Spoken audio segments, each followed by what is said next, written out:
শেখ হাসিনা তো পালিয়ে তার দাদা বাবুর কাছে পালিয়ে গিয়েছেন। ইউনূস সাহেব, আপনারা কোথায় পালাবেন? আমেরিকাও আপনাদেরকে জায়গা দিবে না। আমাদের ইন্টারিম সরকার থেকে আমরা যেটা আশা করেছিলাম, সেই আশার কোন অংশই পূরণ হয় নাই, বরং 6টি কমিশন করে দীর্ঘদিন তারা কালক্ষেপণ করেছে। এখন আমরা দেখছি জাতির সাথে নির্বাচনের একটি তামাশা করতে যাচ্ছে।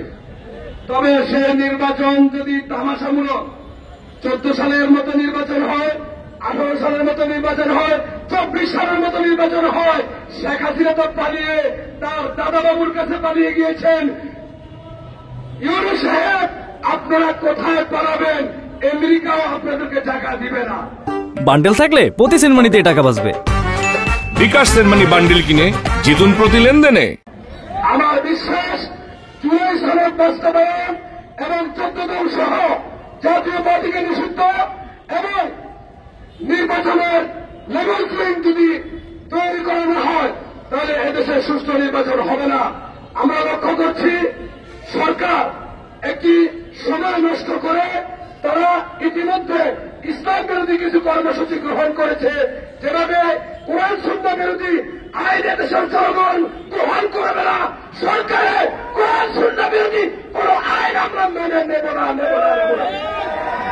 আজকে আমরা এই দাবিগুলো নিয়ে দীর্ঘদিন পর্যন্ত সংস্কার কমিশনের বৈঠক হয়েছে। আমি বলব, সংস্কার কমিশন এই দাবি পূরণে ব্যর্থ হয়েছে। অন্যথায় আজকে আমাদেরকে মাঠে ফেলে দেওয়া হচ্ছে। এই সংবিধান এদেশের নির্বাচনের মধ্য দিয়ে স্বৈরাচার তৈরি হয়, ফ্যাসিস্ট তৈরি হয়। এই সংবিধান দিয়ে আগামী নির্বাচন হলে স্বৈরাচার ফ্যাসিস্ট তৈরি হবে।